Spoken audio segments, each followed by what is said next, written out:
Bonjour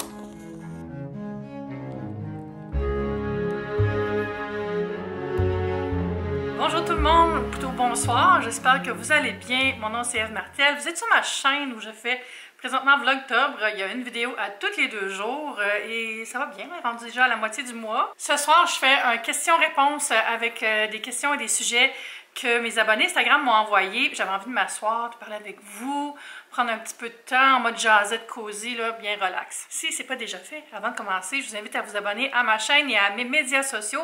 Et on commence tout de suite avec la première question. Aimes-tu lire et si oui, quel genre? Moi, j'aime de tout type de lecture, mais je lis beaucoup moins qu'avant, malheureusement. J'ai comme tellement d'autres intérêts que je lis moins qu'avant. Quand je dis moins qu'avant, ça veut pas dire que je lis pas, mais mettons, tu sais, quand j'étais à l'école, puis même au début des années 2000, mettons, je lisais peut-être 4-5 livres par mois. Maintenant, c'est plus 1 par mois, environ. Quand je vais en vacances sur le bord de la mer ou dans le Maine, tout ça, j'amène des livres et là, on dirait que c'est là que je reprends le plus le goût de lire. Mais oui, je lis. J'aime beaucoup les romans, les livres de croissance personnelle. Je lis des livres de recettes aussi parce que je trouve que c'est vraiment le fun à lire. J'aime les romans style familiaux, là, des drames familiaux compliqués.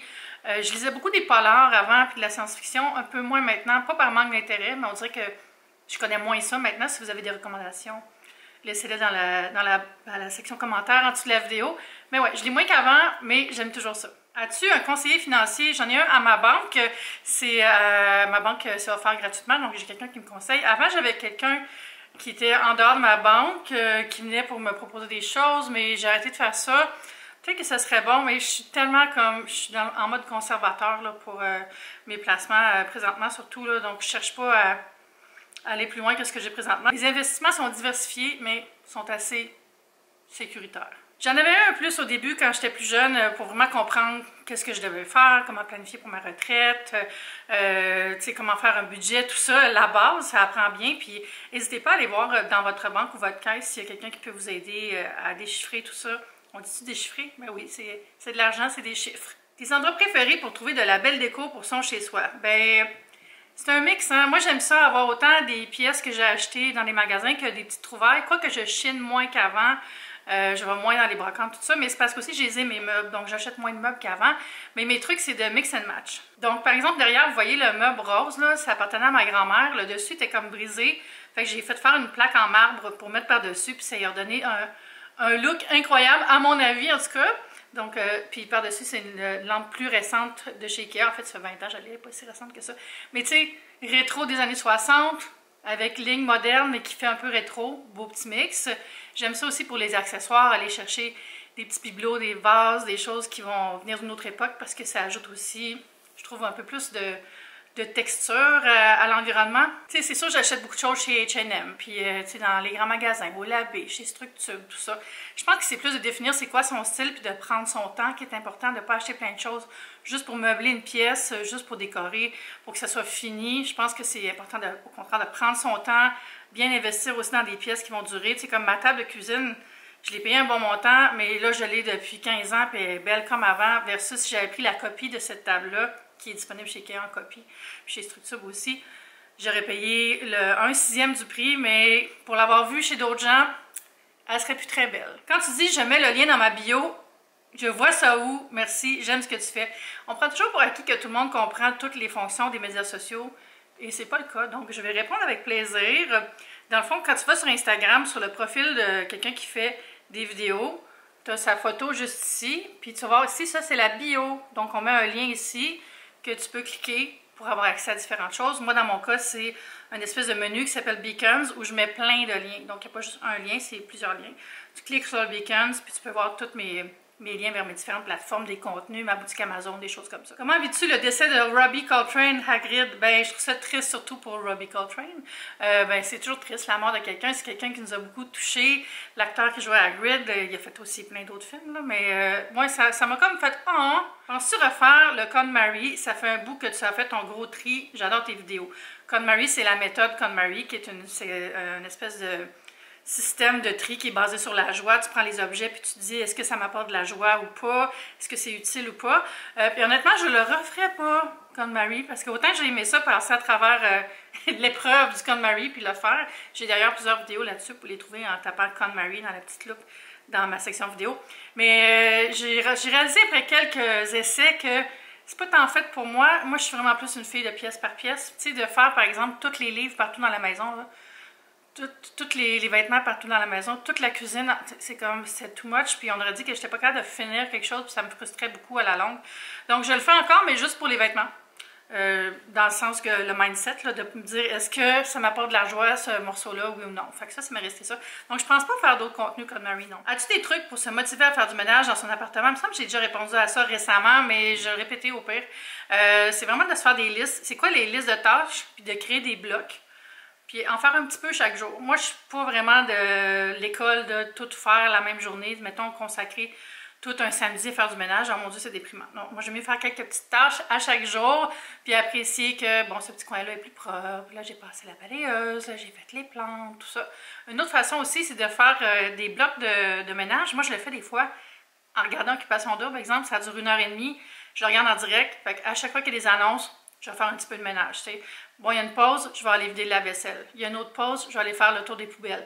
Il y a une autre pause, je vais aller faire la litière. Puis à la fin de l'Occupation Double, ben, le ménage est quand même avancé. Quelles sont les séries que tu regardes à la télé? Hier, j'ai passé la journée à regarder la série sur Jeffrey Dahmer, le meurtrier en série, là, puis c'était vraiment comme... Ouf, c'était lourd comme série, là. C'était bien fait, par exemple. Mais j'ai trouvé ça difficile. Mon ordi, je voulais absolument le voir parce que tout le monde en parle. Puis le jeu des acteurs avait l'air incroyable, puis oui. Fait que j'ai regardé ça.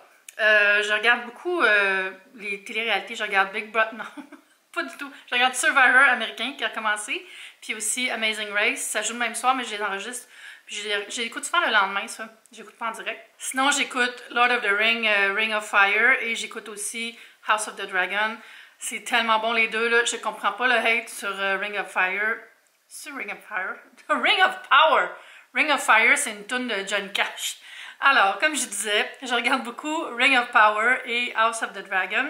Ring of Power, c'est le Seigneur des Anneaux et ça se passe avant les films. Il y a eu un gros backlash, là. Les gens qui connaissent vraiment Tolkien sont vraiment fâchés de plein de choses. Je ne rembarquerai pas là-dedans, mais moi, je trouve que c'est bon, je trouve que c'est beau, je trouve que ça m'amène dans l'univers d'une façon que j'adore. J'ai plein d'émotions. Comme dirait mon ami Dantel, Galadriel est top G. J'aime vraiment ça. Mais j'aime surtout House of Dragon ou House of the Dragon. Je suis même pas bonne avec les titres à soir. En tout cas, le nouveau Game of Thrones, qui se passe aussi 200 ans avant notre Game of Thrones. Et c'est tellement bon, là. Le premier épisode, c'est drôle, parce que j'avais eu la misère à embarquer. Mais je l'ai réécouté, puis là, j'étais comme, OK, non, I'm in. Puis là, les 2-3 derniers épisodes, là, c'était trop bon, là. C'était du drame, c'était shakespearien. Les acteurs sont incroyables, c'est riche. L'univers est vraiment bon, puis c'est complètement différent de Game of Thrones, dans le sens que c'est toujours une histoire qui est ensemble, on suit les personnes. C'est pas comme 18 familles séparées, puis 5 arcs narratifs par épisode. Donc j'aime vraiment ça. Puis c'est sur Crave, HBO. Et le Seigneur des Anneaux, c'est sur Prime de Amazon. Et Jeffrey Dahmer, c'est sur Netflix. Crois-tu au bienfait de la visualisation, mood board, etc.? Oui, vraiment beaucoup. Pour moi, c'est différent. Je suis pas le genre à me prendre des mood boards, par exemple. Je suis plus le genre à écrire dans un carnet, à vouloir y mettre des pensées, ou même à me parler à moi, les yeux fermés, ou faire de l'hypnose. Il y a un gars sur TikTok qui fait de l'hypnose, là, puis il est vraiment bon. C'est pas de l'hypnose genre t'es un poulet, là, mais c'est de l'hypnose qui va t'aider à réfléchir à qu'est-ce qui te motive, comment tu peux voir ton succès, comment tu peux voir moins d'anxiété, tout ça. Je suis retrouvée son nom, je mettrai le lien sous la vidéo parce que j'ai fait quand même souvent ces petites sessions. Puis ça me fascine l'hypnose, puis c'est pas mal ça que je fais pour faire de la visualisation sur mes objectifs. Donc je vais plus me poser puis réfléchir, puis comme intégrer en moi l'idée que ça va marcher. Est-ce que tu as des conseils pour gérer des environnements de travail pas très sains? Ah, ça c'est pas drôle. J'espère que tu n'es pas en train de vivre ça parce que c'est difficile. Moi, j'ai travaillé dans une agence de publicité. En fait, j'ai travaillé dans 3 agences de publicité pendant environ 20 ans en tout. Puis, il y avait des hauts et des bas. Puis, souvent, ce que je me disais, c'est que le travail, c'est une chose et ma vie, c'est autre chose. Il faut faire la séparation des deux. Puis, la façon que je suis perçue au travail, ça ne veut pas nécessairement dire que c'est la vraie personne que je suis. Parce que, veut pas, quand on est dans un environnement de travail, on projette une image, puis tu sais, c'est correct de pas bien s'entendre avec tout le monde. Puis c'est correct aussi que des gens s'entendent pas bien avec nous, même si on fait des efforts. Moi, j'allais accepter que des fois, il y a des gens avec qui ça cliquait juste pas. Fait que je pense que c'est juste de rester humain aussi, pas choquer vite. Ça a été un problème pour moi pendant un bout, par exemple. On aurait dit que, tu sais, je m'emballais vite quand il y avait des conflits, là. Pas nécessairement se créer après, là, mais tu sais, je faisais de l'anxiété, puis je venais comme rouge, puis on dirait...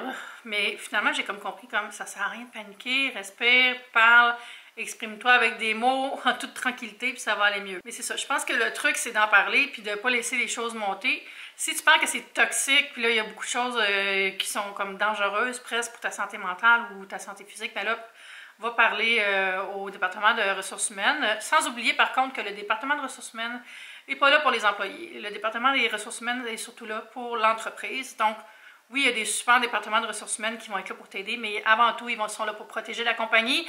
Donc, s'il y a des conflits avec des gens, documente, puis ensuite, va les voir. C'est à ce moment-là que tu pourras peut-être engager un dialogue pour voir qu'est-ce qu'on peut faire pour que ça aille mieux. Moi, je veux que ça aille mieux. C'est quoi les étapes?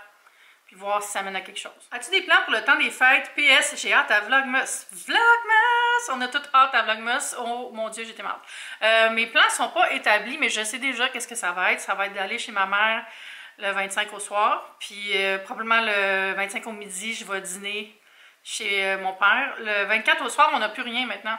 On est comme... Avant, on avait le grand rassemblement du côté de ma mère, du côté des Jobins.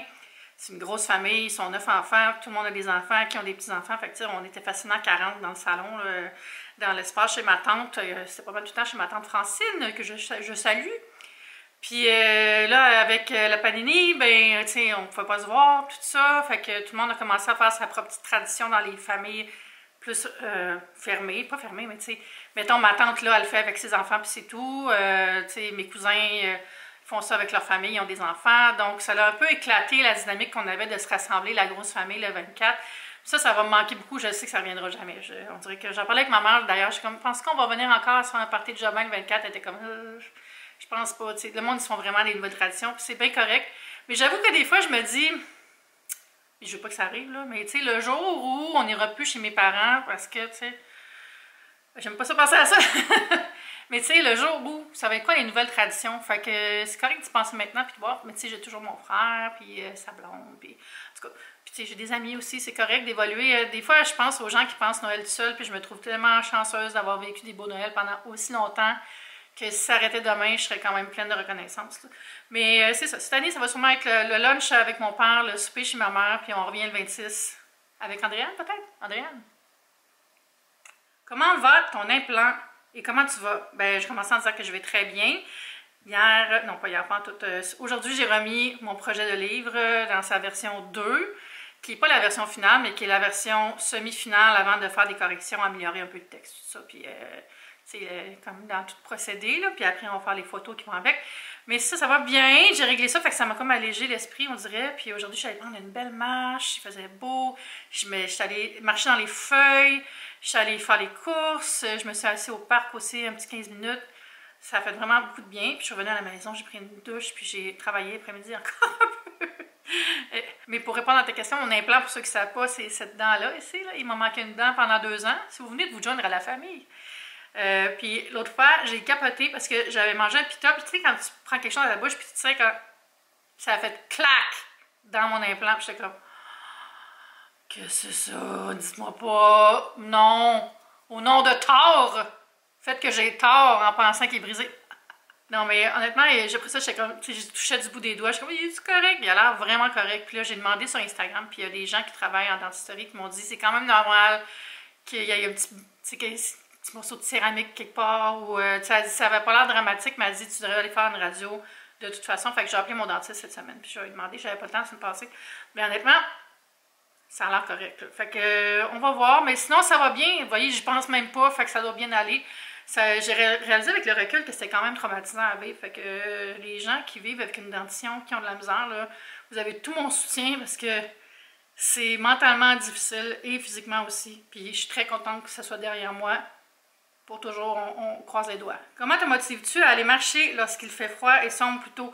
Honnêtement, je vais pas vous mentir, là, je suis bonne pour aller marcher parce qu'il fait encore soleil et pas trop froid, mais on va voir. L'hiver, j'aime ça y aller, mais je vais pas le matin. Honnêtement, pas capable, il fait trop froid, puis c'est trop noir, puis... fait que je sais pas quoi dire parce que je n'ai pas cette motivation-là, mais j'aime ça l'hiver y aller après mon lunch. Ça fait un petit pain de soleil, puis tu sais, vu que la lumière, le soleil il se couche tôt l'hiver, donc de sortir pendant que le soleil est plus haut, ça fait du bien au moral. Puis c'est ça, mais là je me suis équipée, j'ai acheté des nouvelles... Hey, je vous montre ça! J'ai reçu mes bottes! Puis devinez quoi? Ils me font... Bon, ils sont vraiment gros, je vous dis tout de suite, là, ça a l'air comme d'un pied de Goldorak, là. Alors voilà, ils sont méga. Ils ont l'air vraiment plus grands qu'ils sont à cause de ça ici, là, mais ils sont super confortables, ils me font bien. Je suis allée marcher avec, juste pour les essayer dans les corridors ici. J'allais porter mon recyclage, puis j'ai fait comme 2 runs de recyclage juste pour les porter, pour être sûr qu'ils étaient corrects avant d'enlever l'étiquette, puis jeter la boîte. Puis voilà, puis je les ai payés moitié prix. Il y a des ventes sur le site de Sorel, allez voir. Je les ai payés, je pense, 98 $. Normalement, ils sont le double, ils sont presque 200 là. En tout cas, je les aime beaucoup. Puis il y a les mêmes dans d'autres couleurs aussi, si ça vous intéresse. Fait que c'est ça. Fait que mon truc, c'est avoir un bon manteau chaud que j'aime, avoir un style l'hiver, me sentir stylé hivernal. Fait que des belles petites boots neuves, une tuque Teddy Fresh. Je suis partie. Et pour trouver la motivation, c'est ça. Il faut trouver qu'est-ce qui fait qu'on va se lever, qu'on va y aller. Je dirais la motivation, dans mon cas aussi, c'est ma santé parce que ça me fait vraiment du bien physiquement puis mentalement d'aller marcher. Donc pour ça, je me dis, pense à comment tu vas te sentir après, ça va faire du bien. Présentement, j'aime ça parce que ça permet d'aller faire un petit tour dehors aussi, puis prendre un bain de nature. Puis ça, c'est très important aussi pour mon mental. Là, j'ai plein encore de questions, fait que je vais filmer une deuxième vidéo de questions avec le reste des questions. J'ai jamais dit le mot question aussi souvent de suite. Puis je vais aller monter la vidéo, ça je la filme en fin de soirée, puis je vais absolument la monter ce soir. Donc c'est un petit peu moins long que d'habitude, mais je pense qu'on a passé un bon moment ensemble quand même. N'oubliez pas de vous abonner si ce n'est pas déjà fait, puis on se dit à bientôt. Bye!